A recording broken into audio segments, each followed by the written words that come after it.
Hero mom rescues her kidnapped son by wearing a genius disguise.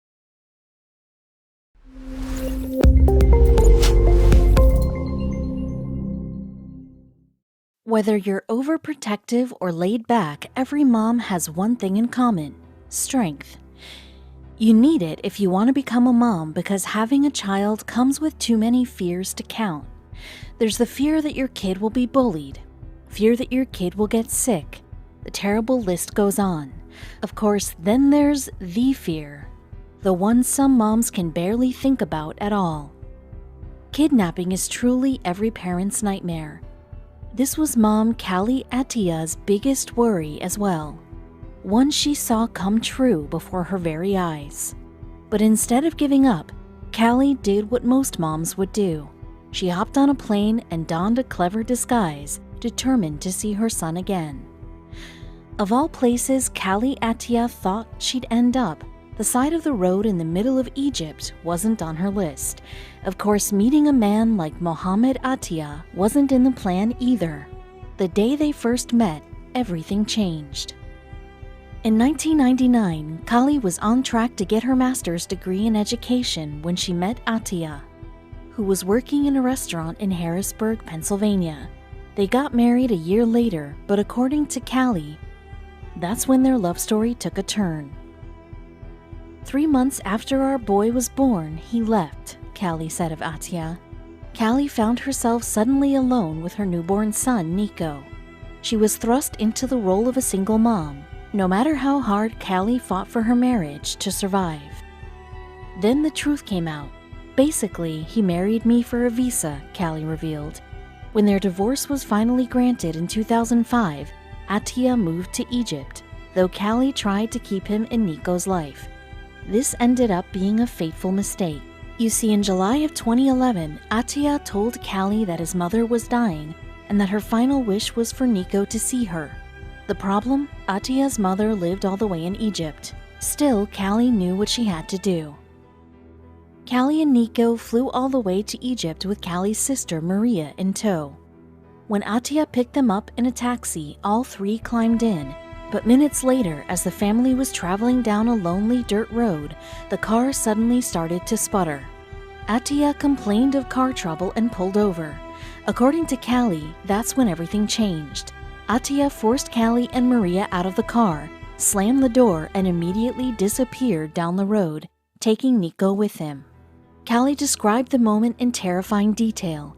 Nico was pounding on the back window, screaming for me and his aunt, Callie said, but all the two women could do was chase the taxi until it was gone, leaving only tire tracks in its wake. Abandoned in an unfamiliar country, Callie and Maria tried not to panic.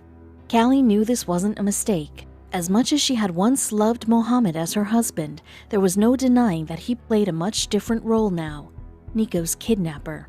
Callie immediately contacted the local authorities, but it wasn't long before they realized the police were no help. See, there was another element to Nico's kidnapping that was greatly complicating things. In 2011, Egypt was in the midst of a revolution.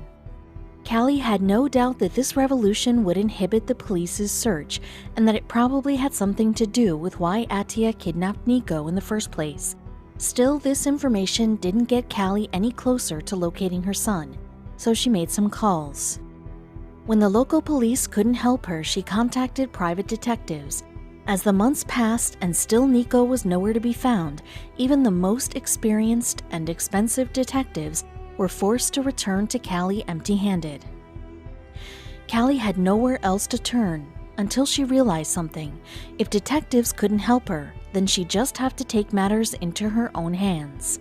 Some people will say I was crazy, Callie said. I had already lost everything. I had nothing to lose. Some people would find it crazy that she made 4 trips to Egypt to search for Nico. But if you ask a mother, they probably wouldn't see it as crazy at all. A mother's love stretches far and wide, even all the way to Egypt. To me, it's like a living death, Callie described of life without Nico. You know, I'm walking, I'm breathing, but it's nothing, the emptiness. After 2 years of hoping, crying, and exhaustive searches, however, Callie discovered that hope wasn't lost after all. Despite the enormous financial toll, Callie decided to hire one last private investigator to help her navigate the unfamiliar Egyptian landscape. This, along with her own determination, finally gave Callie the lead she was searching for. She and the private investigator tracked Nico's whereabouts down to Alexandria, Egypt. Once they knew his general location, Callie knew how close she was to seeing her son again, so she couldn't help but throw caution to the wind. While disguised as an Egyptian woman, Callie spent months following her ex-husband and son around Alexandria.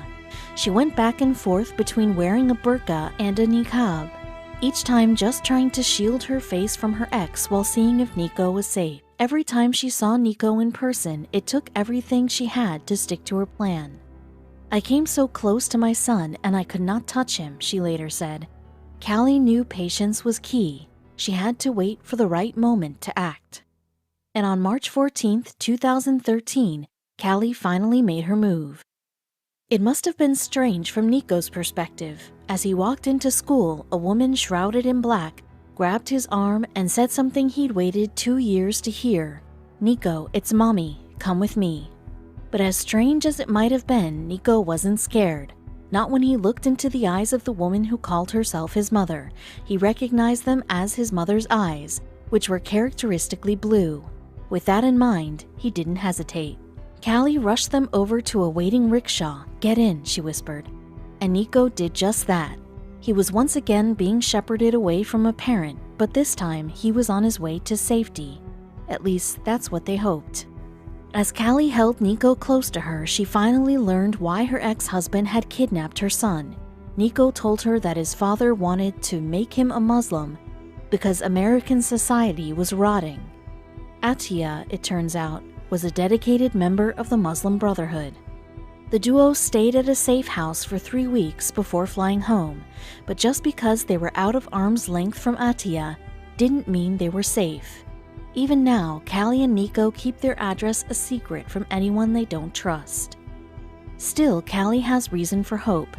Mohammed Atiya is wanted for kidnapping a U.S. citizen, aka Nico, and he's also wanted for forging documents that lied about Nico's Egyptian citizenship. Now that Nico is home safe, Callie just wants to regain a sense of normalcy.